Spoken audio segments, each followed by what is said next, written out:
February 1945. Iwo Jima.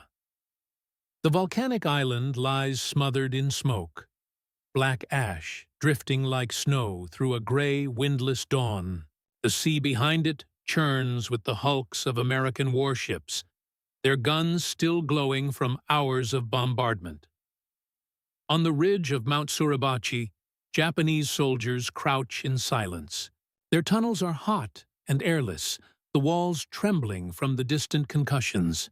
In the darkness, an officer grips his sword, eyes fixed toward the unseen shoreline below. He whispers to the men beside him. The Americans have no spirit. They rely on machines. Then, through the smoke and thunder, another sound cuts through. Sharp, metallic, defiant. A bugle. It rises above the chaos, echoing across the broken terrain.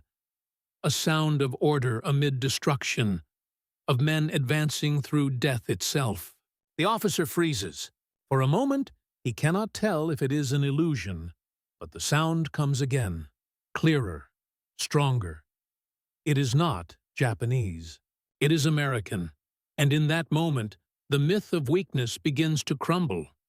But to understand what that sound truly meant, we must return to the months before Iwo Jima, to the fading empire that believed spirit alone could stop the inevitable.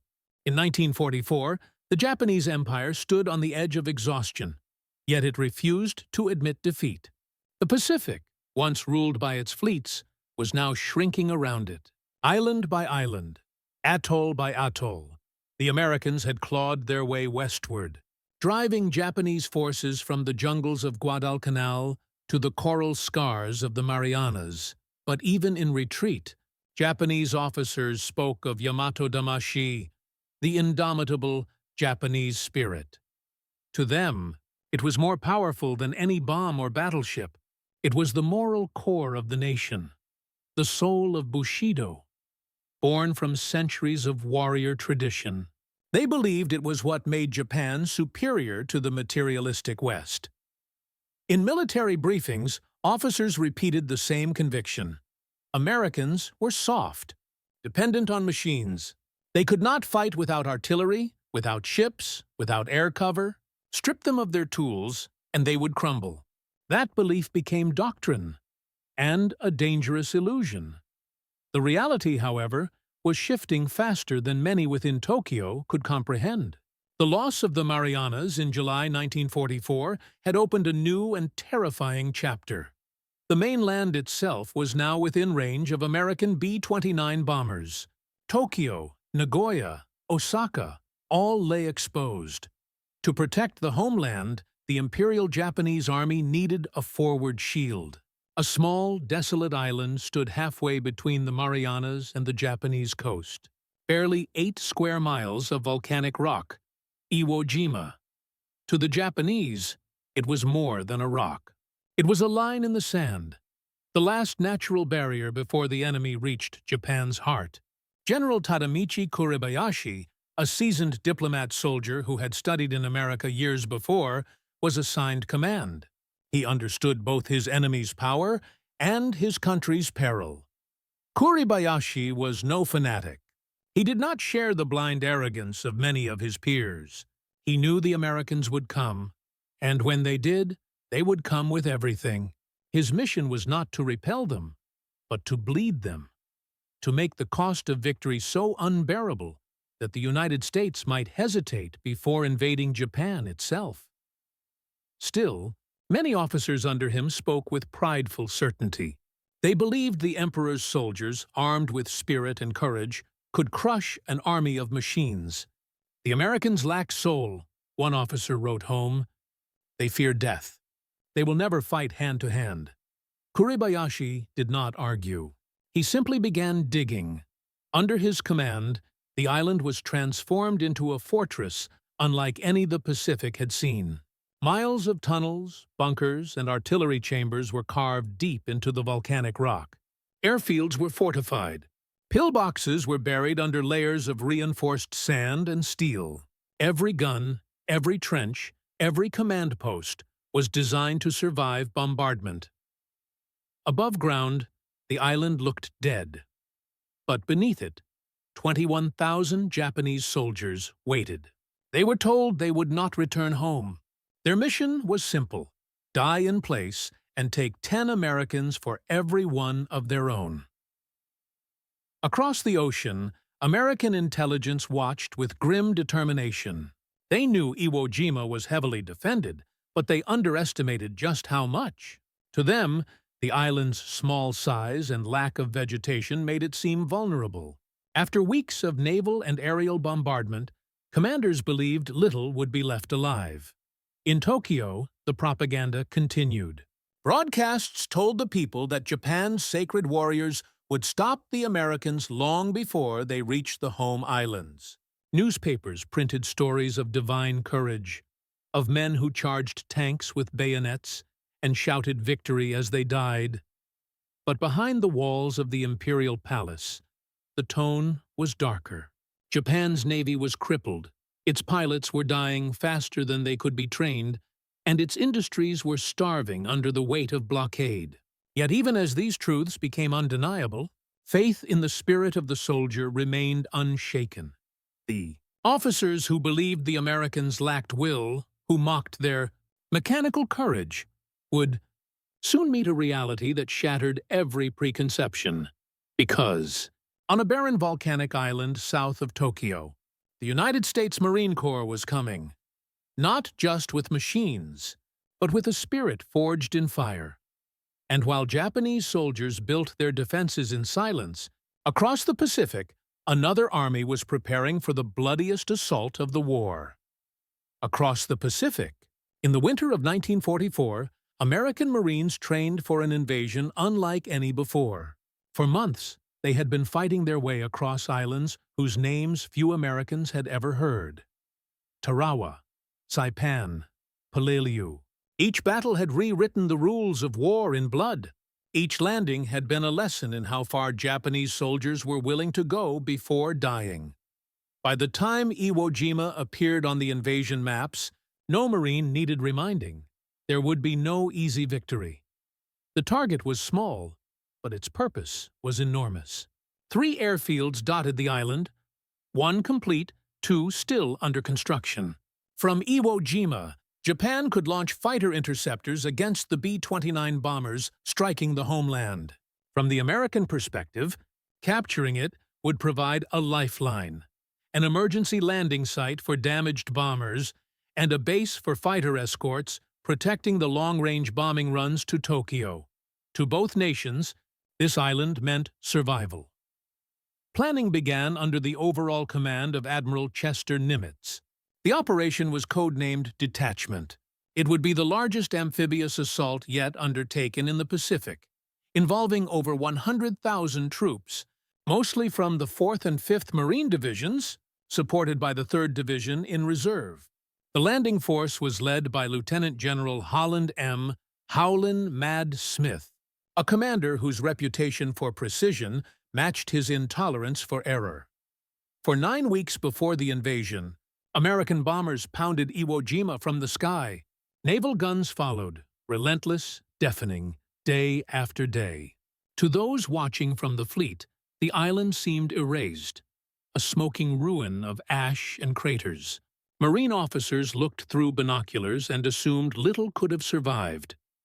But beneath that shattered surface, Kuribayashi's fortress waited, untouched. Every shell that fell only deepened the Japanese soldiers' resolve. On the decks of transport ships, Marines cleaned their rifles in silence. Some played cards. Others wrote letters. They had been told that Iwo Jima would fall in a few days, perhaps a week. They were told the enemy was finished, starving, demoralized. Yet in their gut, most of them knew better. They had seen the fanatical last stands of Tarawa and Saipan, where Japanese garrisons fought literally to the last man. They had learned that in this war, even victory tasted like loss. As the invasion fleet gathered at Saipan in early February 1945, chaplains moved through the mess decks, offering brief prayers. Medical officers prepared morphine syrettes and body bags. Combat cameramen checked their reels. The Marines were young, many just 19 or 20, but their faces had already aged beyond their years. Among them was a quiet sense of inevitability. The war had to end, and to reach Japan, they had to take Iwo Jima. At dawn on February 19, 1945, the fleet approached the island. The horizon burned red from the bombardment. Battleships and cruisers fired in synchronized thunder, their shells tracing arcs of smoke through the morning haze. From a distance, the island looked lifeless, only black volcanic ash and scattered wreckage. Then came the order: land the landing forces. Amphibious tractors churned toward shore, carrying the first waves of Marines. The sound was mechanical, steady, the roar of engines and surf blending into one long metallic heartbeat. For nearly an hour after the first landings, there was no enemy fire. Marines disembarked, moved inland cautiously, wondering if perhaps the bombardment had truly destroyed the defenders. Then, without warning, the volcano itself seemed to erupt. From hidden embrasures and tunnel mouths, the Japanese unleashed a storm of fire. Machine guns, mortars, artillery bursts tearing through the ranks. Men fell where they stood. Vehicles burst into flames. The entire beach became a cauldron of chaos, the black sand swallowing boots, the air thick with smoke and screams. The illusion of easy victory vanished in minutes. As the day bled into night, American commanders realized they had misjudged everything. The Japanese had not defended the beaches. They had waited until the maximum number of Marines was exposed. Every position was pre-sighted, every approach a killing zone. The battle that began on that morning would last 5 brutal weeks. It would test not only strategy and endurance, but belief itself. Because within the tunnels of Iwo Jima, Japanese officers still held to their conviction. Americans have no spirit. They fight only with machines. They would soon learn how wrong they were. For when the battle deepened and the smoke closed in, they would hear something they never expected: the sound of bugles and the spirit of an enemy they had refused to see. War, in its purest form, strips away illusion. On Iwo Jima, men on both sides faced not just the enemy, but the limits of human endurance. The island was a furnace. Its black volcanic sand absorbed the Pacific sun, reaching temperatures that blistered skin through boots. The air was heavy with sulfur. Water was scarce. Movement, agony. The terrain itself seemed alive, shifting, suffocating, swallowing everything. For the Japanese, there was no retreat. They lived and died underground, entombed in tunnels where oxygen thinned and bodies decayed beside ammunition crates. The stench of sulfur mixed with death. In the dark, soldiers whispered prayers to ancestors, waiting for the Americans to come closer before opening fire. For the Marines, every inch of progress was a sentence of pain.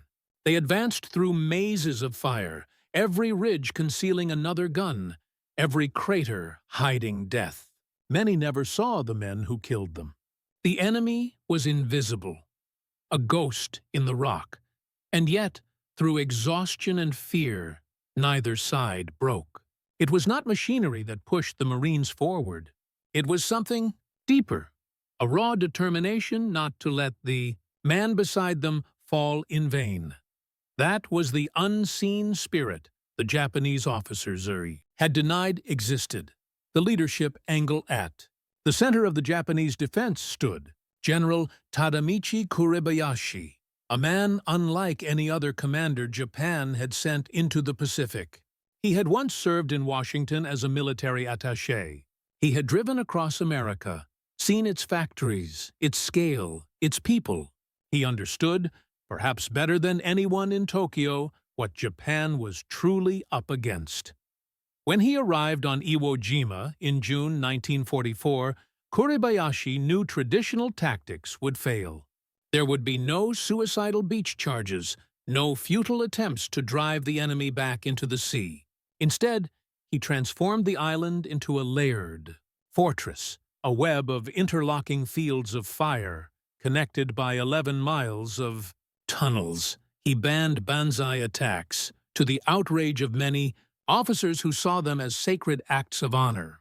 "You will kill 10 of the enemy before you die," he ordered instead. His goal was not symbolic death, it was tactical attrition. Kuribayashi's leadership gave the Japanese defense its terrifying efficiency. Every gun position was mathematically planned. Machine guns were placed to crossfire every yard of beach. Mortars were hidden behind natural ridges, pre-sighted to erupt whenever American troops tried to regroup. On the American side, command fell to Lieutenant General Holland M. Smith, the architect of amphibious warfare. He had seen the slaughter at Tarawa and vowed never to repeat it.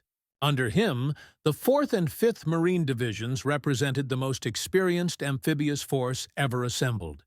Yet even Smith could not anticipate Kuribayashi's genius. As the Marines stormed the beaches and moved inland, they faced an enemy they could rarely see, one that did not fight by the expected rules. The initial shock forced American officers to adapt in real time. Communication lines broke down. Units fought isolated, often guided only by instinct and the whistle of the next shell. Platoon leaders took over where majors fell. Corporals became commanders overnight. It was chaos. But within that chaos, the raw leadership of the Marine Corps revealed itself. Orders turned into promises. Discipline became survival. The tactical angle Iwo Jima was not just a battlefield, it was a weapon. Kuribayashi had turned the island's volcanic bones into an instrument of war. Its porous rock allowed tunnels to stretch beneath the entire island, connecting gun emplacements, command posts, and hospitals. The Marines called them rat holes. In reality, they were an underground city of death. Japanese artillery could vanish, fire, and reappear somewhere else minutes later. No amount of bombardment could silence them for long. The terrain made conventional warfare nearly impossible. The black ash swallowed tank treads, jammed rifles, and made digging foxholes a nightmare. Every approach toward Mount Suribachi, the southern volcano that dominated the island, was exposed to interlocking fire. The Americans named it Meat Grinder Hill. They learned quickly that the only way to survive was to crawl forward, one crater at a time, under cover of smoke and naval gunfire. Air support was constant, but ineffective against an enemy buried beneath rock. Napalm scorched the surface, but the tunnels endured. The Marines advanced by inches at the cost of hundreds of lives. And yet, through that inferno, they kept going, methodically, relentlessly. Kuribayashi's strategy worked. Every hour cost the Americans dearly, but he had underestimated one thing: the endurance of the men he believed were weak. For the Marines, spirit was not a word. It was an instinct, the refusal to stop when everything in the body begged for it. Day after day, they adapted. Flamethrower teams burned out bunkers. Demolition squads sealed tunnels with explosives. Tanks equipped with dozer blades carved new paths through the ash. Engineers cleared minefields under fire. The island itself became a living example of tactical evolution, where every inch of ground rewritten the manual of modern warfare. By the end of the first week, Kuribayashi's defenders were still fighting, but so were the Marines. Neither side yielded. Neither side broke. The myth of the spiritless American was already beginning to collapse, but the Japanese officers did not yet realize it. That revelation would come soon, not through gunfire or strategy, but through sound, through the echo of bugles rising from the smoke.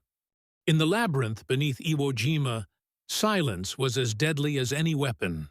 Kuribayashi's men waited in darkness for hours, sometimes days, without speaking. They could hear the earth above them quake with every bombardment. Dust fell from the ceiling with every blast. Many soldiers went days without sunlight. Their rations were dry, their throats parched. Letters home stopped being written. There was nowhere to send them. Death had become routine. And yet, despite their suffering, their commanders told them the same thing. The Americans are weak. They cannot endure pain. It was repeated like prayer. Faith in Japanese spiritual superiority was the last comfort they had. Then came the bugles. The Americans used them not as relics of the 19th century, but as battlefield instruments, a way to rally units in the deafening chaos where radios failed and shouting was useless. Each Marine regiment had its own distinct signals, calls for advance, regroup, or attack. When the Japanese first heard them, they were stunned. Bugles were sacred symbols in their own tradition, instruments of samurai armies, of valor and death. To hear them in the hands of the enemy, clear, sharp, and fearless, struck something deep. To many, it felt like mockery. To others, it was something worse. Revelation. One captured diary later found among the dead described the moment in trembling handwriting. The Americans blow bugles as they come. They are not afraid. They do not stop. They have spirit, different from ours, but powerful. For the first time, the Japanese soldiers realized they were fighting an enemy who believed just as fiercely, who advanced not for the emperor, but for each other. The cultural angle. The Japanese code of Bushido had long defined the ideal of the warrior. Loyalty, self-sacrifice, death before surrender. It was more than a doctrine. It was identity. American culture, by contrast, was pragmatic. The Marines fought not for glory or ritual, but to win, to survive and protect the man next to them. They cursed, they bled, they doubted, but they did not stop. The Japanese officers mistook that pragmatism for weakness. They could not imagine courage without ceremony, but on Iwo Jima, they encountered a form of strength that defied their preconceptions, a quiet, unspoken resilience forged in mud and blood. The Americans did not shout slogans or chant emperors' names. Their spirit was raw, unpolished, human. They fought because they had to, because the alternative was to let their brothers die in vain. In the ruins of Iwo Jima, the concept of spirit itself was rewritten. The Japanese fought for ideals. The Americans fought for one another. Both forms of courage were real, but only one would survive the volcanic crucible of that island. To the Japanese, spirit had meant purity, to die perfectly. To the Americans, it meant persistence, to live imperfectly and still keep going. The symbolic angle, every war creates its own symbols, moments that define its meaning beyond statistics or strategy. At Iwo Jima, that symbol was Mount Suribachi. From the first day, it loomed over the battlefield like a dark god, its crater wreathed in smoke. The Japanese saw it as sacred ground, the first line of their defense, the spiritual high point of the island. Kuribayashi placed some of his best men there, commanded by Lieutenant Colonel Takechi Nishi, an Olympic equestrian once admired in the West. For the Marines below, Suribachi was death incarnate. Its slopes were lined with hidden guns that could sweep the beaches end to end. Every advance toward it was paid in blood. But the Marines did not stop. Inch by inch, crater by crater, they climbed. By the fourth day, February 23rd, the summit was nearly within reach. The fighting there was savage, fought at distances where grenades replaced rifles. Then, through the haze, a small group of Marines reached the top. They planted a flag.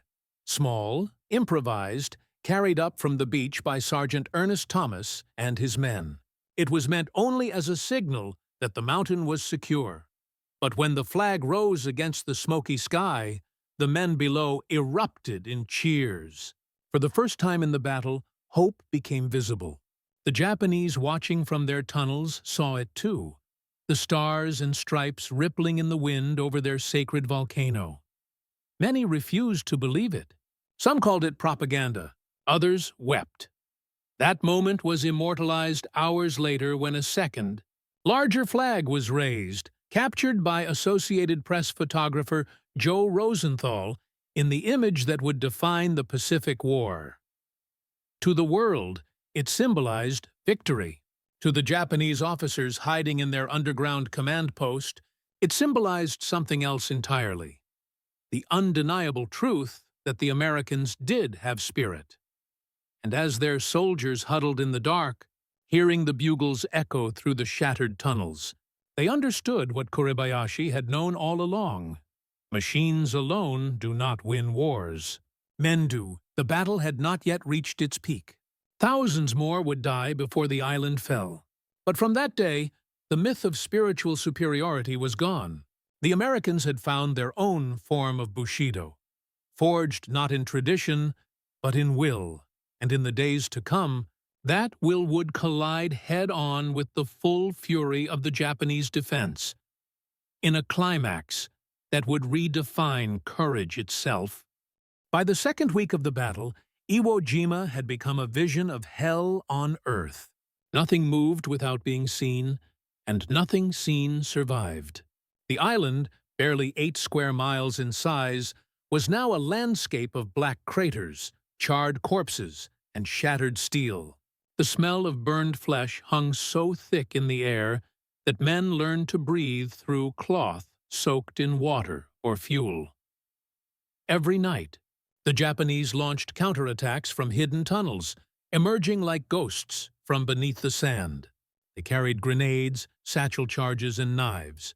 They slipped among the foxholes under cover of darkness, stabbing, screaming, dying. Every morning, the Marines answered with flamethrowers, grenades, and bulldozers sealing tunnel mouths shut. It was a cycle of annihilation: attack, fire, silence, and then the sound of shovels as the living buried the dead. But something in that fire was changing. Japanese officers, still convinced that spirit alone could triumph, watched in disbelief as the Americans kept coming. Every assault that should have broken them only seemed to harden them. Even when entire platoons were wiped out, new ones rose behind them, advancing through the smoke. From within his underground command post, General Kuribayashi received fragmented reports. Enemy positions destroyed, then reoccupied within hours. American tanks burning, only to be replaced by more. The rhythm of battle was unrelenting. Kuribayashi understood then that he was fighting not against a single army, but against a nation's industrial will, and a soldier's personal one. He ordered his men to remain calm, conserve ammunition, and fight with precision. There would be no waste of life, no wild charges. Each man was to take 10 Americans before dying. But even those orders began to crumble as communication lines collapsed and the tunnels filled with smoke and rubble. The Japanese garrison had begun to suffocate, literally and spiritually. Fresh air could no longer circulate through the tunnels. The heat was unbearable. Corpses lined the passageways. Soldiers hallucinated voices, shadows, and ghosts, and still they refused to surrender. On the surface, Marines fought not just the enemy, but the terrain itself. The volcanic sand was so fine it swallowed boots to the ankle and offered no cover. Bullets ricocheted from unseen angles. Mortar fire came from below, from side tunnels. Flamethrower operators became prime targets, their tanks exploding like torches when hit. Each advance was measured not in yards, but in bodies. A hill would be taken at dawn, lost by noon, retaken at dusk. Names like Hill 362A and Motoyama Airfield became synonymous with carnage. By February 25th, the Marines had split the island in two, but at a cost that stunned even the hardened commanders. The wounded filled every landing craft returning to the ships offshore. The beaches, once black, were now red, and yet, from the smoke came the sound of the bugles again. For the Marines, those calls were signals: advance, rally, cover fire. For the Japanese listening below, they were the voices of men who refused to die quietly. Each blast echoed through the tunnels like a challenge, the sound of an enemy they had been taught to despise but could no longer underestimate. In one sector near Airfield Number 2, a surviving Japanese officer later recalled hearing the Americans shouting as they moved forward. They call to each other under fire. They drag their wounded. They come again and again. They have no fear of death, only fear of stopping. It was not the sound of machines. It was the sound of men with purpose. Kuribayashi's strategy had succeeded tactically. He had inflicted staggering losses on the enemy. But psychologically, the battle was turning against Japan. The Americans had absorbed the punishment and kept advancing. The very endurance the Japanese claimed to own was now mirrored and magnified in their opponents. By the end of February, the island's southern heights were secure, but the northern plateau still burned with resistance. Kuribayashi himself relocated his command post deeper underground, continuing to direct what remained of his garrison through a network of runners and field telephones. Above him, the Marines pressed forward inch by inch, sealing tunnels, burning out pillboxes, and listening for the muffled cries of the enemy below. Every explosion, every scream echoed down the stone corridors like the beating of a dying heart. Yet even in defeat, Kuribayashi refused surrender. His final messages to Tokyo were calm, measured, without complaint. "The situation is extremely grave," he wrote. "Our ammunition is exhausted. The enemy attacks are severe. The spirits of my officers and men remain resolute." And as the Americans continued their relentless assault, the surviving Japanese soldiers prepared for one last, desperate stand, a final act of defiance that would define Iwo Jima's darkest hour. But before that final stand came, something else happened. An image, a sound, and a moment that would echo through history. It was the morning of February 23, 1945. After 5 days of continuous bombardment and 2 more of clawing through fortified ridges, a small patrol from the 2nd Battalion, 28th Marines, began its climb up Mount Suribachi, the volcanic cone dominating the island's southern tip. The air was thick with sulfur and cordite. Smoke from artillery draped the slopes like fog. Each step forward was made through black ash that slid like powder underfoot. They expected fire at any moment, but as they neared the crater's rim, the gunfire faded. The summit, for the first time, was silent. There, amid shattered rocks and twisted steel, they planted a small American flag.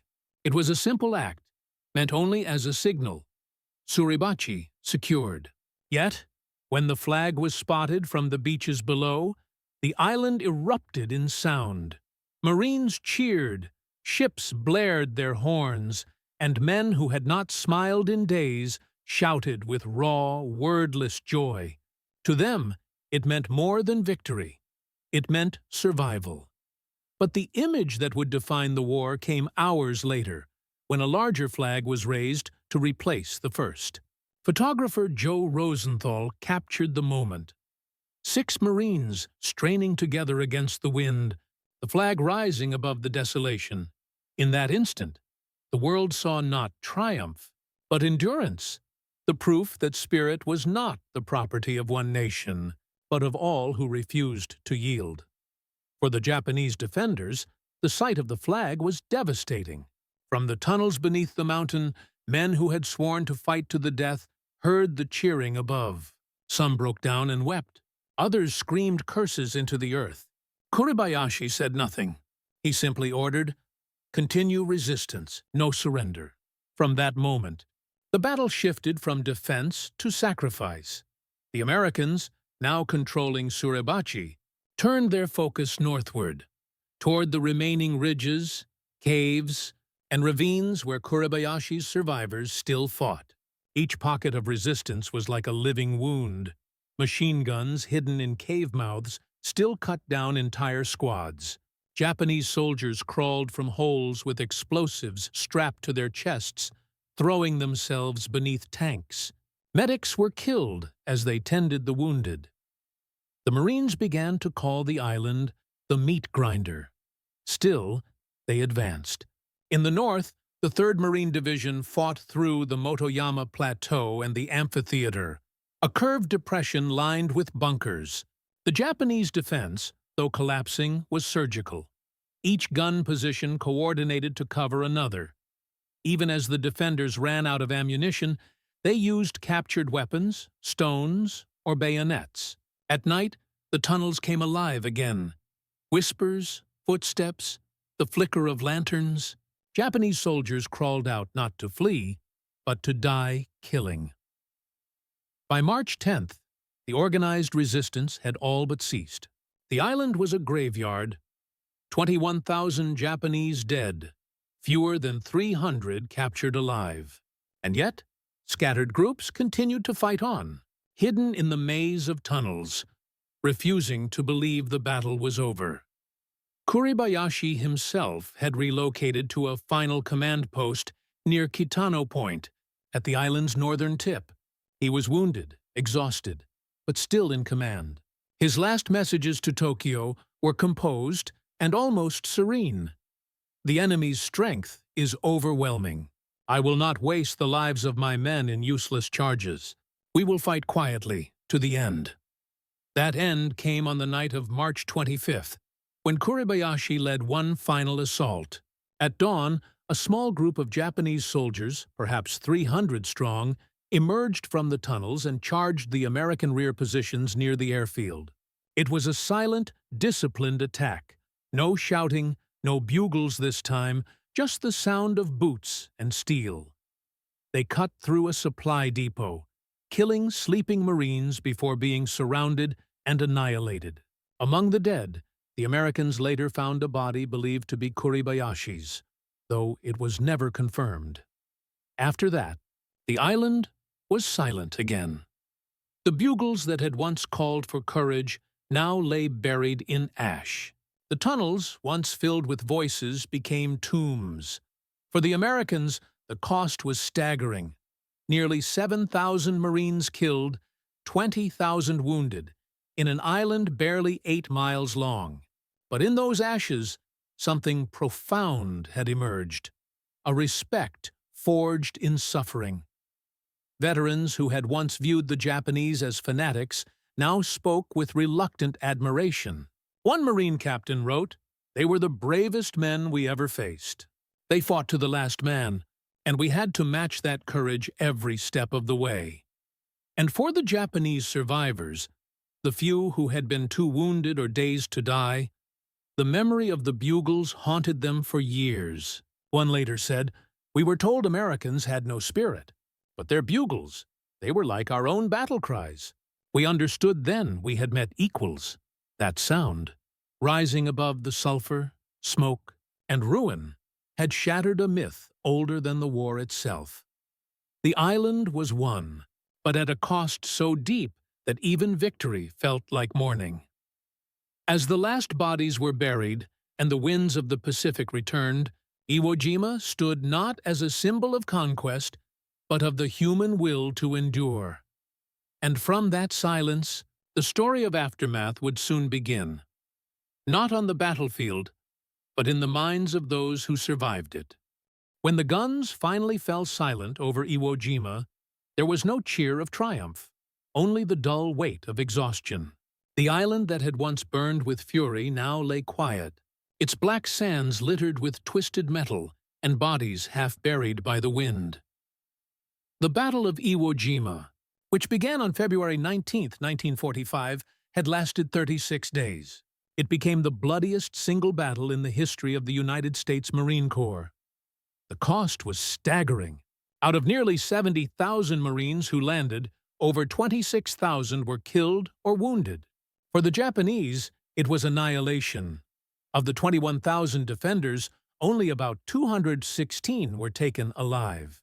The rest had fought to the last, or died by their own hand. When the U.S. flag finally flew from every corner of the island, the Marines did not celebrate. They buried their dead, tended their wounded, and looked toward the sea, where hospital ships waited, decks overflowing with stretchers. A correspondent from Time magazine wrote, "There was no elation, only relief. The living were too tired to feel victory. The dead, too many to count. Strategically, the island had immense value. Iwo Jima's airfields, captured at such terrible cost, became vital emergency landing grounds for B-29 bombers returning from missions over Japan. In the months that followed, more than 2,400 damaged bombers made emergency landings there, saving over $27,000. Airmen who might otherwise have been lost to the sea. But the true significance of Iwo Jima extended beyond logistics. It revealed the full measure of Japan's determination to resist, no matter the odds. The defenders had obeyed General Kuribayashi's command to the end. No surrender, no retreat. For American commanders, it was a grim warning of what awaited them on the Japanese home islands. If 21,000 men on 8 square miles could inflict such losses, what would a defense of Tokyo or Kyoto look like? The answer came in the plans that followed. Within weeks, American strategists began finalizing Operation Downfall, the proposed invasion of Japan. Early casualty projections were horrifying. Some predicted over 1 million Allied dead. It was, in many ways, Iwo Jima that convinced U.S. leadership to seek another path, one that would end the war without a land invasion. That path, in time, would lead to Hiroshima and Nagasaki. But for now, in the spring of 1945, the Marines of Iwo Jima carried their scars home. Many were only 19 or 20 years old, boys who had aged decades in a month. They spoke little of what they had seen. Some never spoke at all. Among them were the 6 men from Joe Rosenthal's photograph. 3 would die before the war's end. The others became symbols, unwilling heroes burdened by a single frozen image that the world mistook for glory. One of them, Ira Hayes, a Pima Native American, later said, "You don't win a war by raising a flag. You win it by living through what it takes to raise it." Back in Japan, the news of Iwo Jima's fall was met not with despair, but with silence. The Imperial General Staff censored the scale of the defeat, but word still spread through whispers. Families received no letters, no ashes, no confirmation, only the knowledge that their sons had died for the emperor. Yet even among the surviving officers, there was an unspoken respect for Kuribayashi's stand. He had transformed Iwo Jima from a doomed garrison into a symbol of absolute loyalty, the embodiment of Bushido, the warrior code. But he had also shown that spirit alone could not resist an industrial nation determined to end the war. In the tunnels that once roared with battle, silence reigned. The bodies of Japanese soldiers were never fully recovered. Even today, beneath the volcanic rock, the remains of thousands still rest, unmarked, unseen, waiting beneath the shifting sands of a lost empire. And as the Americans began fortifying the captured island for air operations, they built atop the ashes of both friend and foe, an island forever changed by the cost of human endurance. But the consequences of Iwo Jima would not end there. What came next reshaped not only military strategy, but the moral and psychological direction of the entire Pacific War.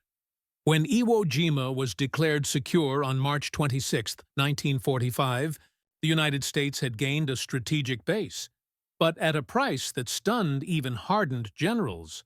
The island had been conquered, but no one who fought there spoke of victory.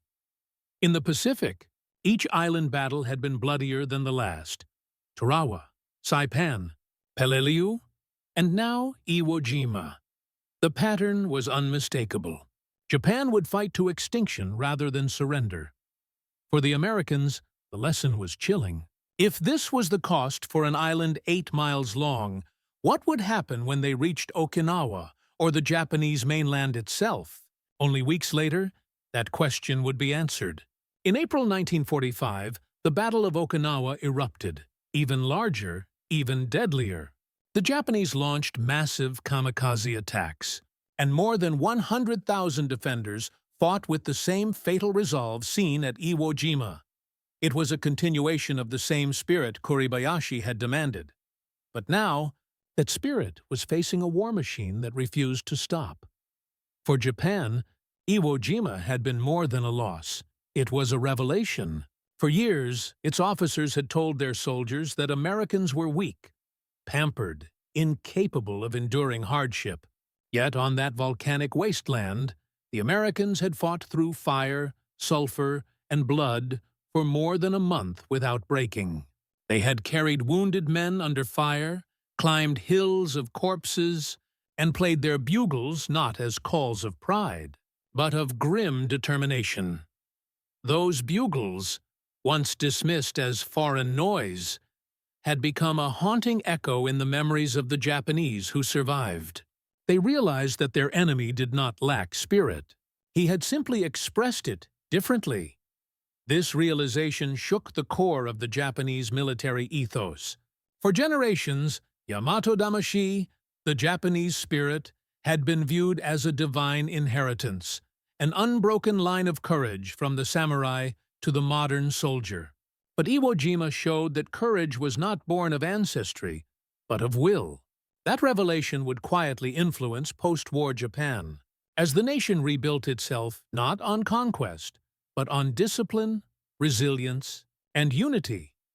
The same traits once thought to belong only to warriors. For the United States, Iwo Jima became both a symbol and a burden. Rosenthal's photograph won the Pulitzer Prize and became the model for the Marine Corps War Memorial in Arlington, Virginia. To the public, it was an image of triumph. To the veterans who had lived it, it was a memorial to the dead.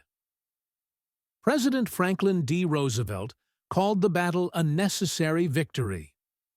Privately, his advisors saw something darker, a preview of the unimaginable bloodshed awaiting an invasion of Japan. It was this understanding, rooted in the reality of Iwo Jima, that influenced the decision to use atomic weapons later that year. If one island could cost nearly 30,000 American casualties, how many would die in the streets of Tokyo or Osaka? In that way, Iwo Jima became not just a battlefield, but a turning point in human warfare. It showed the limits of human endurance, and the terrifying lengths nations would go to avoid repeating it. Among the Japanese dead were boys barely 16 and men in their 50s, fathers, teachers, farmers, turned soldiers by duty. Among the Americans were volunteers, drafted sons, and Pacific veterans who had crossed half the world. Both sides had fought for ideals they believed righteous. Both had proven that courage is not a matter of nationality. Years later, Japanese survivors who returned to the island for memorial services often spoke of the sound that haunted them most, the echo of those bugles over the ridge. One said quietly, "When I heard that sound, I knew we were not the only ones with spirit." In that moment, the myth of the spiritless American died, and the idea of courage became universal. Iwo Jima would never again be just an island. It became a graveyard, a warning, and a testament. Its black sands absorbed more than blood. They absorbed the lesson that war tests not who has the greater hatred, but who has the greater endurance. And from that endurance, the world would soon move into an age defined not by battle cries, but by the uneasy silence that followed them. In the years after the war, the black sands of Iwo Jima grew quiet again. Grass returned to the volcanic slopes, and the wind once more swept across the ridges where men had burned, bled, and prayed. But beneath that fragile peace lay the memory of a battle that stripped war of its illusions. For both nations, Iwo Jima was not about conquest. It was about revelation. The Japanese learned that courage was not confined to any one people or emperor. The Americans learned that victory carries its own kind of grief. The island's name became a symbol, but its meaning was far deeper than flags and medals. It became a mirror, showing what happens when conviction meets conviction, when two worlds collide, not in hatred alone, but in belief.